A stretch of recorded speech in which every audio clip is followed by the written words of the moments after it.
Welcome to the Better Together podcast, where we look for ways we can more effectively serve the Lord. Today we have with us Dr.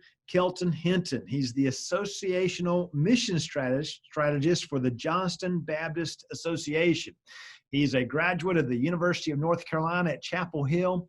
He also has earned an MDiv and a DMin from Southeastern Baptist Theological Seminary, and he works with a lot of churches there in North Carolina, trying to help them to be as effective as they possibly can. So, hey, Dr. Hinton, thank you for joining us here today. Good to be here with you, Eddie. Thanks for the invite. Was this your DMin project where you studied the churches that were growing, plateauing, and declining and so forth? Yes, it was. It kind of grew out of, I've been working with helping our churches do revitalization for about 18 years now. And so I would work with the church for about 6 months, and many of them would take off and start growing again, but not all of them. And so I got to be curious, why does one church take off and the next one I work with does not? So I determined that even though we did good work as a congregation during the interim period between pastors, whoever they chose as their next pastoral leader trumped all of our efforts, all of our preparatory work. Was completely dependent upon the leadership skills and who their next pastor was, what his skills were, what his interests were, what have you. So I decided at that point I needed to investigate further what was the actual role of the pastor in the growth, plateau, or the decline of a church that he serves. So that's what led me into this DMin project, to actually investigate what would be, or hopefully I could tease out what were the characteristics of maybe a growth pastor as compared to one that would lead a plateaued or even a declining church, and then offer that information to my pastors and to my churches that I serve. And so you found some areas, some things they can control, and then some things they can't control. That's right. And we have that. Why don't you kind of walk through a little bit and share with us some of the things that they could control that you found that that were helpful to them in being a growing church, being a leader that stimulated growth. All righty. You can see in this first slide that we're actually, there's actually 18 different areas or characteristics that a pastor presents that work both for him and against him. 11 of those 18 characteristics are set pieces that he cannot change. They are experiences he's had in life, everything from his age to marital status, number of children he's had, all kinds of stuff that, it's just there. It's just, you can't really change it. 11 of them. However, out of the 18, there were 7 areas that are present future behaviors that the pastor can actually control. So I found that these, if we focus on these 7 here, these are things that can be adjusted, once the pastor knows that these are important. And so a key one was just accepting, this is my responsibility. This is my leadership part. And so you found there was a big difference between those who grew and those who declined on that particular issue, didn't you? That is true. In fact, actually, in this particular issue, the growing pastors and the plateaued pastors had a lot of similarity in their answers. This particular area of questioning, the declining pastors, their answers were quite different from the other two. So let me explain my words, my vocabulary a bit. When I talk about a growing pastor or plateaued pastor or a declining pastor, what I'm saying is, in my study, to be in the study, a pastor had to be in his church for a minimum of 5 years to even be included in the study, because I wanted to measure, if possible, the impact of that pastor's tenure on the congregation he was serving. So he had to be there at least 5 years to make sure he wasn't, or the congregation was not still reacting to a former pastor that had just left last year or 2 years ago.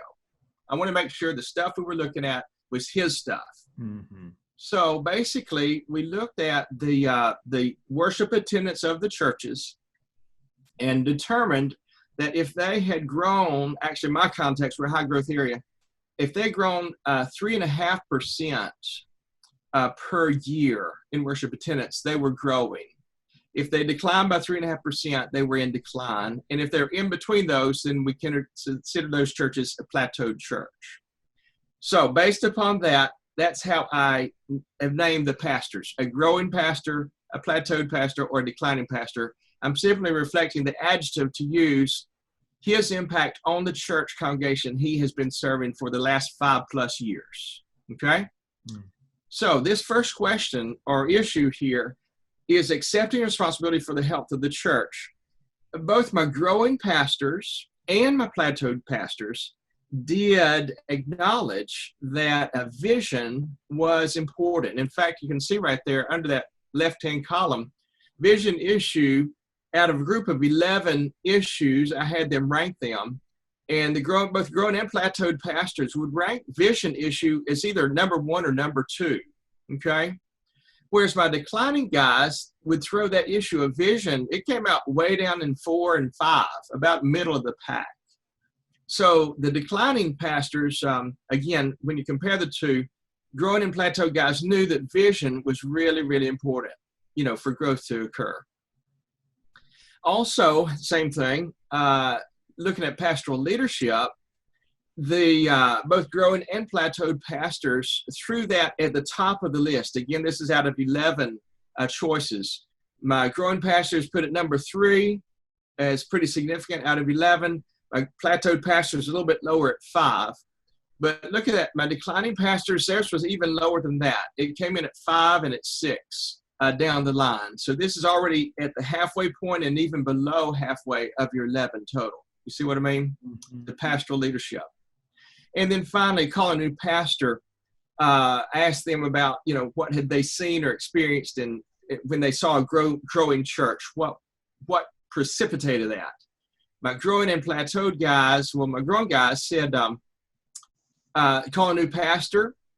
It was number 7 for them, actually. I'm surprised by that. The plateau guys saw it as much more valuable as a number 3.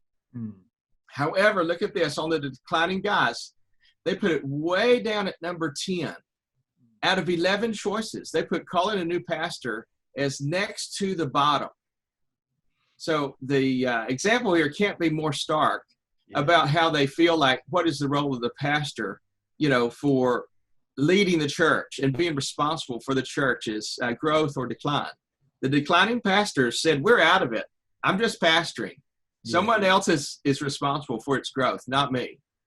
The growing and plateau guys, they accepted that role. As buck stops with me, I got it.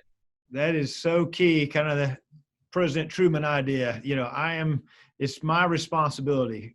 So seeing it as their responsibility sure did make a difference whether their church was growing or declining. Absolutely.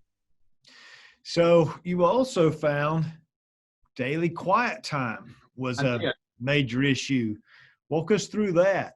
Well, this is kind of a no-brainer. No surprise probably to anybody. The surprise for me was the honesty of my pastors, because these were not anonymous surveys. I know each one of these guys, okay?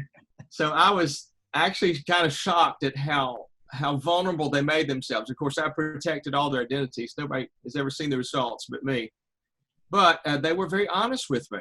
I was amazed at their level of honesty. So what I found in doing the surveys was that among my growing guys, growing membership churches or growing worship attendance churches, 60% of those pastors did say, I study the Bible and I pray every day. Now, I made a distinction. I said, this is not for sermon prep. This is not for teaching the next Bible study. This is your own personal spiritual development. So 60% of them are growing guys, and actually 62% of my plateau guys, I said, yes, I do this on a daily basis. I will say my bivocational pastors did struggle the most in this area. As you can well imagine, they got a 40-hour job. In some cases, very, very demanding jobs.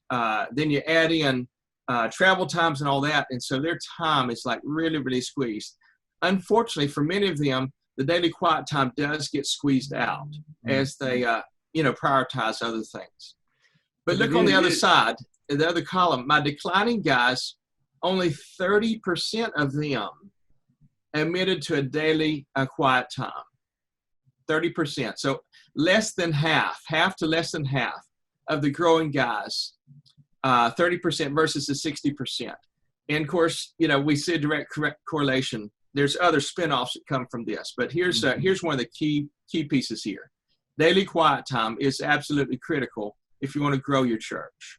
That's great. And again, you would think that, but it's almost as simple as that time feeding our soul and the things that the Lord does with us. And so that's good. And we can all do something about that. Now, this one's feels a little more difficult, but it was really important, wasn't it? It was. Again, some surprises here. This is about finding and keeping a mentor or coach.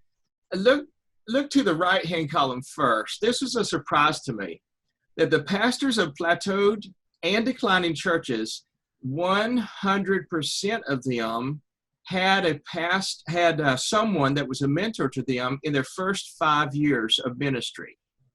100%. I was shocked by that. In fact, when you compare them to the growing churches, the growing pastors, actually only 60% of them had a mentor in their first 5 years. So starting out, the plateaued guys and declining guys actually had, you might say, a better start on their ministry careers, 100% versus just 60% in the first 5.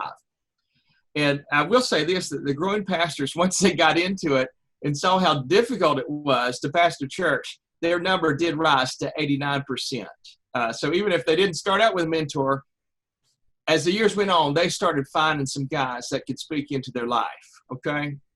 Mm-hmm. So the beginning looked pretty strong. However, when we bring this forward to present day, here's where you really see what's going on. This is the moment. This is when the tide goes out and you see who's skinny dipping, okay? Oh, man. Okay, so yeah, too much information. All right. So I live near the beach over here. Okay. You do. Yeah, so the growing churches, the growing pastors, when we look present day, 67% of them, 2/3 of them said, you know what, I've got more than one pastor that speaks into my life right now. Now, some of them know me, and others, I read their work. I read their books. They don't know me from Adam, but they're speaking into my life because I'm seeking their counsel and wisdom through the ages in some cases. 2/3. They admit, I don't know it. There's much I don't know, and I need help. See, that's the attitude. I need help, and they've sought out that help. They seek out that help. It's present tense. Mm-hmm. Look over to the right-hand side, and you can see, now here's the change here. Over the years, present day, only 40% of the declining pastors presently have a mentor in their life, even though they started out 100% of them with a mentor. At some point over the years, they decided that they knew everything they needed to know. Apparently. Yeah. Apparently. They had this job figured out. They knew the ropes. They knew how to put those sermons together. They knew how to lead. They knew how to lead a deacon's meeting, lead a church conference, and yada, yada, yada. 40%. Among the plateaued guys, even less. 33% of them currently have a mentor in their life. Now, I will say this. Of the ages, the average age of my growing pastors and my declining pastors was about 50, and my plateaued guys was quite a bit older. Okay, about 67 years old was their average. So my plateau guys generally as a group are all of retirement age. Okay, so only a third of them currently had a mentor in their life versus the growing pastors at 2/3 had a mentor. Mm-hmm. So this is one of those pieces that you can change. And it's a big one, not thinking you've got it all together, still a desire to learn and still a desire to grow, a big component. Huge. So then we get into informal and deep peer support. I tracked two questions with this idea. One, I looked at formal pastoral support, as in pastors' conferences and in formal meetings, structures that pastors attended, and then informal as well, where it was just sort of off the record, no notes taken, just some friendships, and just one pastor speaking into the life of another. So of the two, formal and informal, the informal relationships actually were more important and more significant than the formal ones were. Mm. So let's look at that. Now, my growing churches, pastors of growing churches, 50% of them were involved in informal peer support, and they usually met monthly, okay? Now, in these groups, they are informal, so they choose who is a part of their group. The groups are generally smaller, 4 to 6 individuals at the most. But along with that smaller grouping, their conversations tended to go deep. Mm. And they would confess to each other, man, guys, Sunday's coming and I'm dry as a bone. I don't have a clue what I am preaching on Sunday. And they have that level of trust that they've developed where they could say things like that. Mm-hmm. And the guys would just say, well, buddy, let's pray about that. Or have you thought about this? Or have you thought about that? And they would try to, offer some help and suggestions, and accountability, basically, mm-hmm. is what they were getting from that experience. But the thing of it is they had those deep relationships so they could be completely honest. So when they were drifting spiritually, they could signal to their buddies, I'm just not hearing from God these days. And they could get that out there early, in the drift, rather than after they had some moral failure and come back and try to do an autopsy after the fact. They had these interactions here with their peers while they were in the midst of the struggle. And they had a chance. They invited others into their life to speak into their life while there was still a chance to bring them back and keep them on course. Now, the pastors of the plateaued and the declining churches, their story was a bit different. In their case, my declining pastors, 40% also had some informal peer support, but they didn't meet as regularly. Rather than meeting monthly, they would get together about every other month. So even though they had a small group that they interacted with, again, not quite as in-depth, a little bit more surface conversations, and along with that, lower levels of accountability. So you can see that in the bi-monthly schedule that they had. By the way, among my plateau guys, only 10% of them were involved in any informal peer support.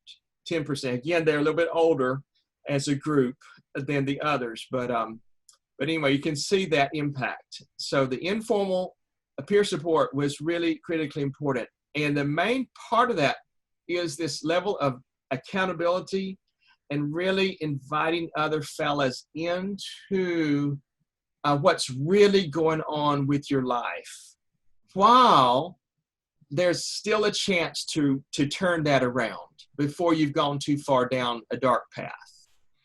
So we're seeing a theme. We saw the need for mentors, and then this kind of informal peer support. It's really needed. It's necessary if we're going to be growing our churches. I know that as kind of denominational type folk that work with groups of churches, obviously you can't force these relationships, these informal things to develop. Like in my context, we have, or in the past, have had monthly pastors' conferences, which would be considered a formal peer support, not informal, according to this study. So we would have, anywhere from 12 to 20, 24 guys that would show up. Of course, larger groups, much larger than 4 to 6, So as a group goes larger, the accountability goes down and the level of sharing goes more and more shallow.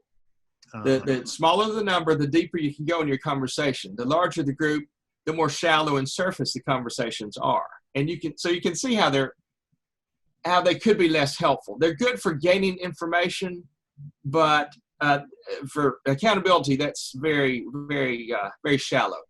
Now, what I've done presently is I divided up my whole association, 70 some odd churches, into regions. And so we meet on Zoom on a monthly basis, usually small groups again. And so the level of sharing is actually going up. When we've broken up our, what had been a one event per month with all pastors, now actually happens 4 times a month, every Tuesday, a different sector of my region. And so the groups are now smaller. Now, again, I can't force them to be friends with their buddies, but by gathering together monthly as regional, they are meeting by Zoom with their buddies that pastor the church just down the street. And so I'm creating an environment where they can build on those relationships outside of our Zoom meeting, because they run into these guys on a regular basis. And so I'm doing everything I can to help facilitate that these informal peer support networks would develop kind of organically. And so the worship you found that to be a key factor as well, connecting with God and worship planning. Yeah. The reason I included this particular line of questioning was because some years ago I read somewhere where, at least in Southern Baptist circles, somebody did a survey, and they asked church parishioners, how many of you have felt the presence of God in your worship service in the last 12 months? And it was like some really small number, like 20%. Well, 80% hadn't felt God in the last 12 months. Okay. So I got to think about that. I said, well, if that's a true statement, I wonder how the pastors are faring. Are they meeting God? You know, are they trying to take people somewhere where they've not been themselves? So I devised some questions that would get at this. And so this is what we found. That among the growing pastors, I gave them several options of the answers, but 40% of them are growing guys said that they always felt the presence and power of God in planning, leading worship in the last 6 months. 30% also said frequently. So 70% of my growing pastors either always or frequently felt, God's hand on their life while they were crafting that sermon and while they were delivering that sermon. Okay, 70%. Okay. Now, when you compare that to my plateaued and declining guys, the numbers were somewhat different. It was 38% of the plateaued and only 20% of the declining guys always felt God's presence in planning or leading worship. Also, along with that, 40% said frequently and 30% said often. But you can already see some pretty dramatic number shifts here between the growing guys and the plateaued and declining guys, from basically 40% always down to 20% always. So it makes sense if the pastors themselves, only 20%, are always feeling God's presence in the sermon crafting and delivery. Of course, 20% of the people are going to say, only 20% are feeling God, because they're just reflecting where the pastor is. It does, and it goes back to that personal time from before. So you're seeing it's another theme, isn't it? So that feeding your soul, and then it impacts your worship services as well. Absolutely. So this plays into that earlier quiet time topic that we addressed just a few minutes ago. And this is pretty cool here too, the home visits versus like hospital visits and so forth. Yeah. I included this question when I speak with churches and stuff. I talk about how if you're the only pastor in a small church, you have to wear multiple hats, 5 hats to be exact: preaching, teaching, pastoral care, your missions outreach evangelism hat, and then your administrative hat. And so I get churches to rank how their pastors do in those 5 hats. Well, I was curious about the pastoral care because that was showing up vastly different from growing pastors to declining pastors. So I need to figure out what was the most effective way of doing pastoral care, whether do it yourself or do it by proxy through others, and what forms and what have you. So this is what I found out. Among the growing pastors, 44% of them favored making home visits over all other forms of pastoral care. We looked at hospital visits, we looked at bereavement visits, we looked at outreach visits and this and that. But those 44%, now, these weren't just any drop-in visits. They prioritized. If someone came to their church as a visitor on Sunday, they made sure they were in that person's home before Wednesday. Within 3 days. They were at either having a front porch visit or they were in the living room of that family. That's the growing pastors. So they prioritized those visits over any other visit that they would make for the church family. The visitor got priority always. Yeah. Then if they had extra time, they would visit parishioners. Now, the Plateau guys, again, a little bit older, 50% of them, right at half of them, actually preferred making hospital visits. Some of these guys, again, being older, 67 was the average age, they loved making hospital visits. Some of those guys would actually say, I could go all day long. In fact, they said this. They admitted that at times they would start in one room and they would go in every room in the floor just because they enjoyed it so much. They would go in, drop in unannounced, say, hello, my name is, can I pray for you? Of course, the person says, sure, I need somebody to pray for him. So, I mean, the patient would get a lift, the pastor would come out on cloud 9 because here's somebody, they just made their day, this complete stranger, you know, and they just go to the next room and do it all over again, okay? They just loved it. Now, of the declining pastors, an interesting story there. 40% of them favored the hospital or bereavement and for their primary pastoral care. When I dug into it, these guys didn't really like to make pastoral care visits. I mean, that's the bottom line. They weren't into that, okay? So they would just do the minimal requirements. So the minimal requirements for any pastor is make the hospital visits or your head's on the chopping block, right? And then you got to preach the funerals and work with the families in bereavement. Those are must do. You cannot sidestep them. You can't give them off to anybody else. You have to do that. So for these declining guys, they did basically the minimal amount that was necessary to keep their job. Wow. And that boiled down to hospital visits and the bereavement issues. Now, when I can look at these plateaued and declining pastors, neither one of those groups went over for the home visits at all. Only if it was required. Only if there's a select few of homebound or shut-ins that was on a select list that had to make one visit a month. They would make those. That's it. No follow-ups on any visitors. No encouragement, of any first-time visitors on Sunday. No, those people never got on their list. If they made any home visits, these folk, it would only be with church members. So you can see the vast difference between the growing guys and plateau declining ones. No doubt. So they really weren't playing offense at all. It Not was at all. just holding on to what you've got. Decline, yeah, defense entirely. And so leadership development and planning for future growth, again, a big difference, huh? Big difference here, yeah. I felt like this would be important, leadership development in particular, because I know for a fact that the average size church in America today is only about 75, members. And but there's reason for that sociologically. If one pastor does all the pastoral care, he can take care of up to about 80 people, and then he maxes out. The church can go above 80, of course, but not for long. They'll drop back down because he's doing all the pastoral care. So I know that over the years, and so I thought, well, let's see how this works. So I asked them about if they were encouraging, developing other leaders, because I also have read where for every new leader you bring on, you can increase your church by 20 people, okay, staff members and otherwise. So I'd already read that in other literature, so I just want to see what was reality shaken out. So this is what we found.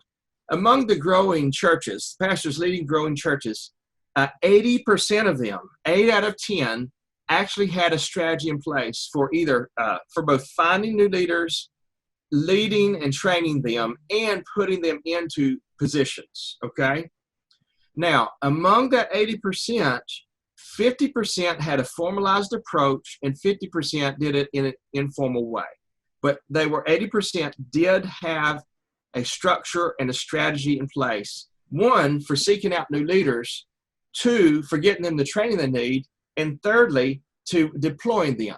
They had a method that would bring them alongside of them and show them how to do, talk about what they're doing, and then do it several times and let them do it. And, you know, that whole model of leadership development. The plateaued and declining guys, so their story is quite a bit different.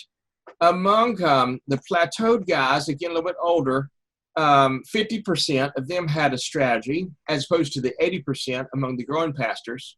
But look at this in the detail. Of the 50% of the plateaued guys that did have a strategy or claimed to, only 25% had a formalized structure in place. 75% of their, quote, strategy was all informal. In other words, they had a lot of ideas that they wanted to do, but they didn't always get around to them. You see what I mean? Mm-hmm. Because only 1/4 of them had, a formalized system actually in place for discovering leadership. I'll give you an example of what formalized looks like. It's simply giving a spiritual gift inventory to all of your church members to find out, well, what are your top 5 gifts? Mm-hmm. And then among your top 5 gifts, let's pull out all the administrators, that have this leadership ability. You see what I mean? Yeah. And things such as that, not just that, but you have other instruments that you can use as well to cipher out who are my potential leaders around here. Okay. But again, plateau guys, 50% of them had a plan, only 25% formalized, but 75% informal. And then among those in serving declining churches, the percentage is a little bit better. They had 60% that had a plan, but look at here.